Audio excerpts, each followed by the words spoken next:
We got some big updates when it comes to Splatoon Raiders, Xenoblade Chronicles, and more, as things are exploding when it comes to the sales of both of these games. And we could see something interesting next week heading into some of the different sales numbers and charts that we get, and the future for both of the series, plus a bunch of great Nintendo Switch 2 news and updates to go over. But before we continue, we are giving away a Nintendo Switch 2 at 140,000 subscribers or on September 1st, whichever comes first. Subscribe, like, comment. The winner will be chosen at random, and it's a worldwide giveaway. Thanks, peeps. All right, starting off with the explosion of Splatoon Raiders. I've been tracking this game for quite some time. Now that I'm playing this game at this point, and I have to say, it is fantastic. It does a lot of really interesting things in the looter shooter type of genre or subgenre that people are talking about, but it has also a lot of cool things unique to Splatoon that you don't see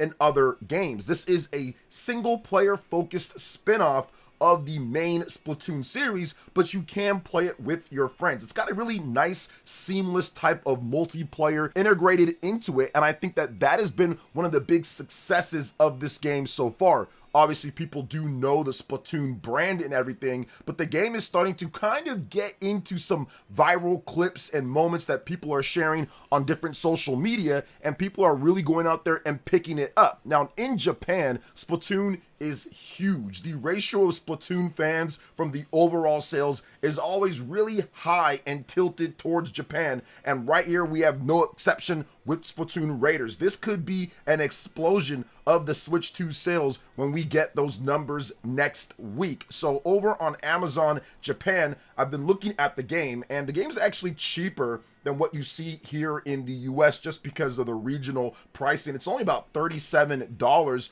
over there in Japan, and that's paid dividends at this point because it's the #1 game on Amazon Japan. People are flocking to buy the game, but what you see is something that's exclusive to Japan at this point, and pretty smart on Nintendo's end, at least, considering they know that Japan has a high concentration of Splatoon fans. They released an exclusive Switch 2 bundle with the game and Switch 2 system in Japan, and that has sold like hotcakes apparently, because it is sold out. You can't really buy it directly from Amazon. There are some offers from some other places for above the MSRP, but it's pretty much out. Sold out when it comes to availability of the system, so it's boosted when it comes to Splatoon Raiders. That boosted the sales with this bundle pretty high here. Then on top of that, the normal Nintendo Switch 2 has also sold out at this point on Amazon Japan. And I know that Nintendo was absolutely preparing and getting ready for this, so I do think that there was a decent amount of Switch 2 systems that at least Amazon Japan had in stock. Now, obviously, you want to make sure to distribute things evenly. You want to make sure that you have systems in all the different areas, so I don't know how much stock they have pushed to Japan compared to other places for the launch of Splatoon Raiders, and it is the Japanese language system, so it is a bit different, but we will see exactly how well it does. Amazon is just one retailer. We still need to see like Big Camera and some of the other places that are the bigger retailers when it comes to video games. But right now, it's looking really good when it comes to the sales, because you just see Splatoon Raiders all over the place. Also, the Amiibo is in at #5. Game is #1, Amiibo's #5, and then you have a Pro Controller, the Switch 2 Splatoon Raiders bundle, and the Nintendo Switch 2 by itself, all taking up 7, 8, and 9 on the board. So in the top 10, you have 5 Nintendo Switch 2 specific items. So it looks like it's going to be a really good launch for Splatoon Raiders. Over here on Amazon in the US, Splatoon Raiders is #2, although they say hot new releases when it comes to games, and if you click on it, Halo, it says 6K plus have bought. It's underneath the 10K plus when it comes to Splatoon Raiders, so maybe the distribution of when people were buying is a little bit awkward, but either way, it's the #1 game on the Nintendo Switch 2 if you look at those specific sales charts, and the Choose Your Game bundle has jumped up 10K plus, so doubled from where it was before to 20K plus with distribution centers. So it's absolutely going pretty well when it comes to Nintendo Switch 2. Splatoon Raiders, things are boosting up quite a bit, and we do know that Splatoon Raiders is #1 on the eShop here in the US and #1 in Japan. So in both regions, it's #1. So if you haven't tried out Splatoon Raiders, I highly recommend it. It's a very fun game. It's got a lot of content. Just think about it like this, guys. Splatoon Raiders is essentially take the Splatoon game, Salmon Run, and then turn it into a single player focused RPG that you can play with your friends too. That's essentially what it is. Salmon Run is so small in how they do things, and it's just not as hectic and crazy. And this game actually pushes the Switch too, because while it might look simplistic with the visual style of it, all the stuff that's on screen would have made the Switch One buckle a little bit. For sure, it would have made the Switch One buckle. So they actually used the Nintendo Switch 2's power here to render a lot of stuff on screen and have no frame rate drops. A smooth 60 frames per second the whole time. I haven't seen a single frame rate drop from my own gameplay. Haven't seen anything with bigger locations, lots of enemies coming at you, nothing so far. So I highly recommend it. It's got secrets, it's got dungeons, it's got platforming parts, it's got all sorts of things. It's a fantastic game from what I've played, a real gamer's game at this point. So check out Splatoon Raiders. I think it's well worth the praise and the support that it's getting so far early. But what else is also well worth that praise and support is Xenoblade Chronicles 2 Nintendo Switch 2 edition. We've got the first real big look at this game. Let's go over this here. So Nintendo's released a brand new overview trailer for Xenoblade Chronicles 2 Nintendo Switch 2 edition, an enhanced version of the original 2017 Nintendo Switch JRPG. Purchasing the upgrade pack will allow you to experience the game at 4K 60 frames per second in TV mode or 1080p 60 frames per second in handheld mode, and also adds new content including outfit designs for Pyra and Mithra, a Merc assault mode to control up to 6 blades directly, and a rare blade, Momo from Xenosaga, who can swap between light and dark forms. Xenoblade Chronicles 2 Nintendo Switch 2 edition launches digitally on July 30th, but those who don't already own the original game can opt to wait for the physical edition arriving on October 1st. Now, there's so many cool aspects about this, but Xenoblade Chronicles 2 Nintendo Switch 2 edition sales are exploding a bit as well. On the eShop here in the US, it jumped all the way up to number 2. So right now, it's just $10 for that upgrade pack, and Xenoblade fans are salivating at this point, because out of all of the Xenoblade games, to me at least, the ones that have been released, this is the game that needed the most work. This is the game that needed the most fine-tuning and patching up. Outside of like the original, I guess, Wii game, which was already remastered and re-released when it comes to that. But I do think that Xenoblade 2 is the one that everyone wants to see what they do. And a lot of work seemingly has went into this. This whole Merc mission, controlling the blades yourself and fighting, that is a pretty big gameplay addition that I think might be unique to Xenoblade Chronicles 2 when it comes to the added content. That is significant, and it looks really fun. But Xenoblade Chronicles 2, originally on the Switch 1, had some big frame rate issues at times and had resolution issues. Playing the game portable was just a really low res experience. It was blurry, but now that has been fixed with the 1080p 60 frames per second when it comes to what they do here with the Switch 2 edition of the game. It really needed this upgrade. Now, what I'm hoping for, and I'm going to have a separate video talking about this and tying into Xenoblade Genesis and kind of what's going on, some of the theories out there, so look out for that. That'll be this week at some point. But the big thing with this one here is, what do they do with the rare blades? That's going to be the thing. The rare blade system, it was kind of busted on the Switch 1, where you could open 1 million of the highest core crystals and you could never get Cosmos. Spent 5 a pop on the last 2. On the last 2 of my legendary core crystals, if we get down to that. Oh, what the fuck? Oh!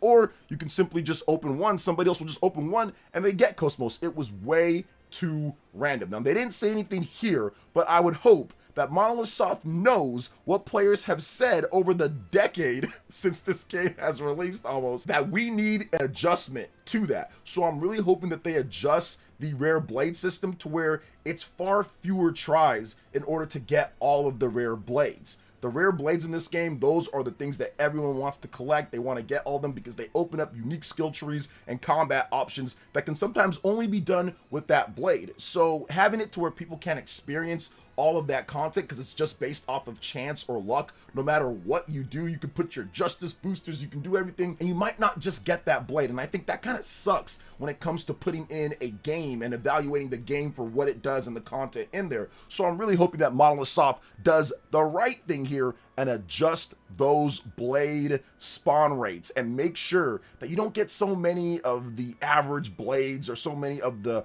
common blades. I mean, that just sucks having to delete all of them because it's just overloading. It becomes a cumbersome mess when it comes to that. I really think that if you fine tune things and you make the game just surrounded around the actual rare blades, I think the game should have been that instead of all of the common blades like crazy. I think it's going to be a much better game if they do that. So I'm hoping for new people, they don't get wrapped up in all of that we had to deal with back in 2017, you know, pre-patch, before there was just all these issues when it comes to that. So you get the best version of the game here, and also Torna content is updated as well, but I'm not 100% sure on if you get it with this. You might still have to get it separately, but of course, people in the chat, if you know, you can put that in the chat, and we'll get more details, of course, as we get closer to the release here of the game. But it's exciting, and once again, I will have a more full breakdown of everything of Xenoblade Chronicles 2 Nintendo Switch 2 edition, more once the game launches and I can play it. But also another thing that I have some theories when it comes to Xenoblade Genesis and maybe what they were testing out with that, so we'll talk about that in a separate video. But in this video, we got to talk about Subnautica and Subnautica Below Zero. We've got a brand new update for one of the best games that people don't talk about enough on the Nintendo Switch 1 and now on the Nintendo Switch 2. So Subnautica and Subnautica Below Zero both received a new update this week, and patches are now live on the Nintendo Switch 2. The main highlight is inclusion of new graphic preset options. There are now 3 modes to choose from, which prioritize visuals, frame rate, and a mix between the two. Here's the official overview. Subnautica and Subnautica Below Zero Nintendo Switch 2 update patch notes. Implemented graphic presets. Players can now select between the following presets: balanced, default, shift experience, targeting up to 60 frames per second with shadows enabled, 1080p handheld resolution, 1440p docked, high frame rate, shadows disabled, and reduced resolution in favor of the highest possible frame rate, 720p handheld resolution, 1080p docked, and then high quality, 30 FPS steady frame rate, shadows enabled, 1080p handheld resolution, 1440p docked. They also fixed some bugs here too, and this game has been something that I've been trying to get around to for a while now. I purchased it because everybody in my live stream was like, OJ, this game is awesome, you gotta play it, it's a really cool, interesting, different type of game. And I'm like, all right, cool, I'll go ahead and buy it. And then I bought it, and then I never got around to it. So I do think now with these presets and this update for the Nintendo Switch 2, when it comes to what you can do there and take advantage of the system, I do think that I will check it out now. There's so many different games to play though. There's so many cool RPGs, there's so many action games, there's so many titles. It's overwhelming when it comes to the amount of content to play, especially on the Nintendo Switch 2. Within the first year or two of the Switch 1, it was not like this. The Switch 2 is a whole different beast when it comes to the type of games and the amount of games and even the quality of games. Third party in particular has been way better than what we saw on the Nintendo Switch 1. So for me at least, in between the big first party games, which Nintendo seems to release very consistently on the Switch 2, and they've been releasing first party games consistently, this is wild to see, and it's just almost impossible to keep up with everything. But what do you guys think when it comes to Subnautica and Subnautica Below Zero? You can let me know in the comment section, but we do have one more topic here to go over, and that is Citizen Sleeper 2. We've got a Nintendo Switch 2 edition physical release on the way, and that's full on cart. Here we go. So Citizen Sleeper 2 Nintendo Switch 2 edition made its way to the Nintendo eShop just recently, but a physical version has now been announced. This comes courtesy of Fan Gamer. The game will be available on a complete cartridge, not a game keycard. Copies include a 9x12 double-sided poster, 3 unique art cards, and a mini sticker sheet as bonuses. So I've never played this game. I'm not a Citizen Sleeper fan, but here's what I am a fan of. I'm a fan of the gamers voicing their opinion and getting games full on cart. I understand that not everything, like let's say a heavy AAA streaming game that's massive like Star Wars Outlaws, yeah, that's going to be on a game key card. But a lot of these other games were willing to pay a bit more to get the games fully on cart. So I think that this is incredible that gamers have been using their voice, and now the publishers and developers know exactly what we're looking for. More and more games are being announced as physical on cart. So that's what we need. Yes, they're going to be a bit more pricey, but it's going to be worth it in the end, especially if you're a fan of the game. Obviously it's going to be worth it to pay that extra $10 or $15 or something on top of that. And look, it is what it is on that one, but I do feel that this is the best option for gamers. Having that actual physical on cart, okay, you need to charge a little bit more, that's fine, especially after what happened here with Sony and them eradicating physical media, and third-party developers like Ubisoft saying, good, they're eradicating physical media, it's gonna be better for us. And it's like, oh man, here we go, of course it's gonna be better for you guys. Ubisoft just makes game key cards on PlayStation, Xbox, and Switch anyway, so it doesn't really matter for them, at least. This is great to see more full on-cart games when we can get them. So that's gonna wrap it up for this one here. Thank you so much for watching. I do appreciate it. Please make sure you hit that like button, subscribe if you're someone new, click that notification bell, and check out my other Nintendo Switch 2 RPG content and more right here on screen. Thanks for watching. We'll catch you for the next one. Peace.